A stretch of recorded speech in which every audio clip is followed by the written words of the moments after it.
Bu görüntülər Mingəçevir şəhəri İsmət Qayıbov adına 10 saylı tam orta məktəbdə ümumilli lider Heydər Əliyevin doğum gününə həsr olunmuş tədbirdəndir. Uşaqlar səhnədə Matruşka mahnısının sədaları altında rəqs edir.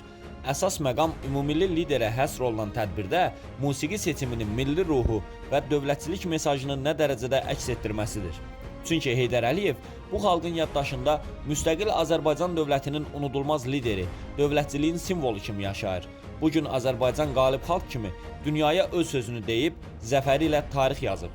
Belə bir dövrdə məktəbdə keçirilən rəsmi tədbirlərdə daha çox milli ruhu, vətənpərvərlik hissini və dövlətçilik dəyərlərini əks etdirən musiqilərin seçilməsi gözlənilən olardı. Tədbirə nəzarət edən məktəb rəhbərliyi proqramı hazırlayarkən məhz bu məqamlara daha həssas yanaşmalı idi. Çünki təhsil müəssisəsi yalnız tədbiri təşkil etmir, eyni zamanda gələcək nəslə milli düşüncə və mənəvi dəyərlər aşılayır.